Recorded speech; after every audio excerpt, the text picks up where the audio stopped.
როგორც კი ოცნებამ დაინახა, რომ აი დასავლურ ჯგუფებს დაფინანსება შეუწყვიტა ამერიკამ და შესაბამისად სერიოზულად შესუსტა და პროდასავლური აქციების მასშტაბი შიდა კლანური გარჩევები, რომლებიც აშკარად ფარული სახით არსებობდა, მაგრამ იძინებულ ფორმატში ქონდათ როგორც ჩანს აქამდე, გააცოცხლეს და დაიწყეს ძალოვანი კლანის გაწევა გვერდზე, შევიწროება, დაჭერა და როგორც ჩანს ამას ჰქონდა ის თავისი ობიექტური მიზეზი მართალია ის ფაქტი, რომ დამაზიანებელია ხმამთების გაჟღერება და ვის რა სჭირდება, ხო? დარტყმა თუ რაღაცა ობიექტური ძლიერი мотиваცია არ არსებობს. იქ ახლა დადის რაღაცა სხვა ხმები და უბრალოდ ამ სხვა ხმების გაჟღერება სულ უფრო და უფრო ადეკვატური ხდება იქიდან გამომდინარე, რომ იმდენი მოარული ხმები ოცნებას გამართლდა. მათ შორის ამ თემაში. იმდენი ერთ-ერთი დამთხევა მოხდა მოარულ ხმებსა და მე შემდგარ ფაქტებს შორის კორუფციაზე იქნება, ამა თუ იმ ფიგურების გადაყენებაზე იქნება, რომ სულ უფრო დამაჯერებელი ხდება ეს მოარული ხმები, ლოგიკურად ისე ხო არ გადააყენებდნენ ახლა იმ ნაწილს. ესე იგი რაღაც სერიოზული დაპირისპირება იყო. კაი, კი ბატონო, შიდა ჯგუფებს შორის დაუშვათ კობახიძის ჯგუფი და ლილუაშვილის ჯგუფი კონკურენტები იყვნენ. დაუშვათ აი ამათ შორის დაპირისპირების мотиваცია გასაგებია, მაგრამ აი ივანიშვილი როცა ერთი ჯგუფის მხარეს იწერს, ან თვითონ არის, თქვა, მხარე გახდა თვითონ, ხო? მან მისი мотиваცია ხო განსხვავებულია, ის არის, თქვა, შუაში მყოფი მსაჯულივით, რომელსაც იდეაში ძალაუფლების გამტკიცებისთვის ჭირდება კონკურენტული ჯგუფები, ხო? როგორც ჩანს ამ მხარეს დაეკარგა ნდობა ივანიშვილის თვალში და დაეკარგა რაღაც რეალური მიზეზები და იქ იარსებდა. ახლა იქ დატის ხმები და არც ეგ არის გამორიცხული ამათ რაღაცა იმხელა ძალაუფლება იგრძნეს, რომ შიდა ასე თქვა გადატრიალების мотиваცია შეიძლება იყო.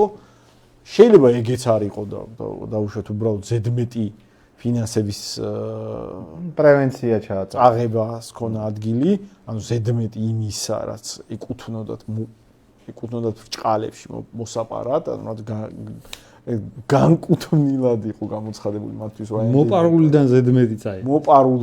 მოპარულიდან ზედმეტი წაიღეს და დაშვებულზე მეტი იპარეს დაუშვათ, ხო? ეგ ოღონდ არის მათ შორის გადატრიალების წინაპირობებია.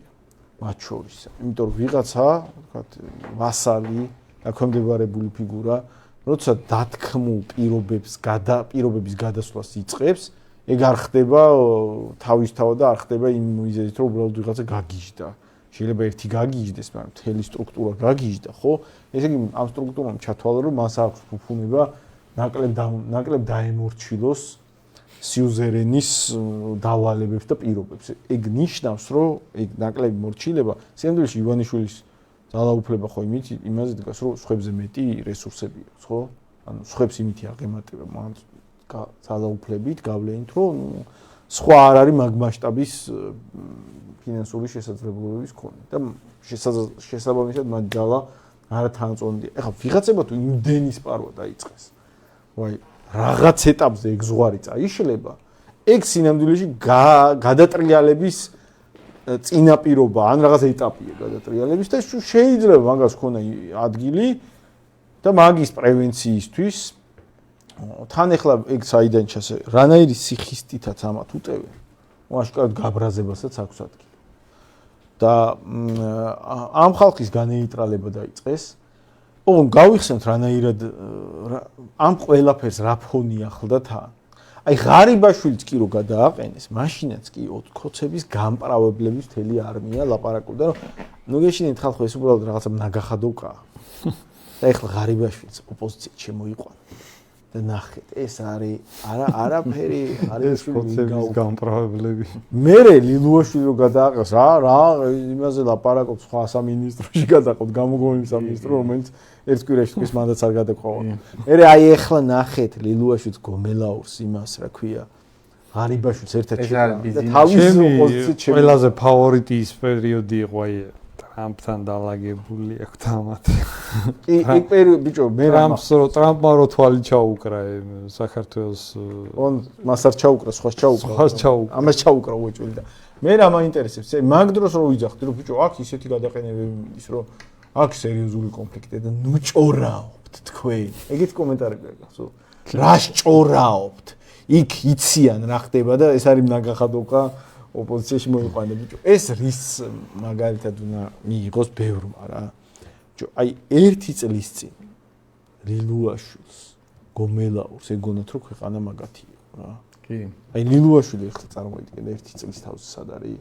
კი, ერთი წლის წინ ლილუაშვილის ზენიტი იყო. ზენიტი იყო და ერთ წელიწადში ციხეში. ახლა ციხეში. თან როგორი ზენიტი ქონათ? იცი, ყოველგვარი მუხრუჭები დაკარგული ქონათ, აი რაღაცა მეთოდები, რაღაც მაფიოზური სტრუქტურები ქვეყანაში, რაღაცა ეს სტრუქტურების თავგასულობა, პოლიციის ზღვარი სათავდება და რაღაც მომაფიოზო სტრუქტურები, რომლებიც არეკეტებდნენ ბიზნესს, ვიღაც ჩვეულებრივ ხალხს ატერორებდნენ და აი არაფერზე მუხრუჭი არ ქონათ რა, ყველაფერზე წვანე შუქი ქონათ და პრობლემას ვერ ხედავდნენ. ერთ წელიწადში ასე დღეში რო ჩავარდება ვიღაც მანდ ეხლა ყველას უნდა ესმოდეს რომ მარადიული არავინ არ არის კაცო მაგაზე უფლებაში და ცოტა სახელმწიფოებრივად მიუდენი ხალხი. ხო ბიბლიიდან არის ყველაზე ჩემი საყვარელი ციტატა შეუცნობელ არს გზანი უფლისანი ანუ ყოველ დღე ვრწმუნდები ამაში.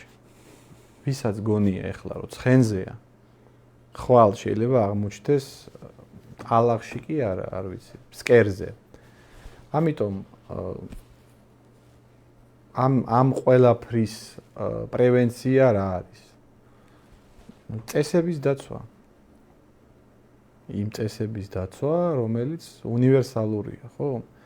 აი იგივე ხა ლილუაშვილის შემთხვევა კარგი რაღაც ქრესტომატიული მაგალითია. ერთი წლის წინ, აი ზუსტად ამ დროს, აი ამ დეკემბრის თვეში ლილუაშვილი ჩანდა, ანუ უპირობო ამ ოცნების ვერტიკალში ერთ-ერთი ყველაზე გავლენიანი ელემენტი. ძალოვანი უშიშროების ხელმძღვანელი, რომელიც წლები უკვე დაგროვილი ქონდა პოლიტიკური გავლენები, დაგროვილი ქონდა კაპიტალი, თავისი კადრები ყავდა ყველგან, ქუჩიდან დაწყებული, სტრუქტურები დამთავრებული და დღეს სად არის? დღეს ციხეში აღმოჩნდა, ხო?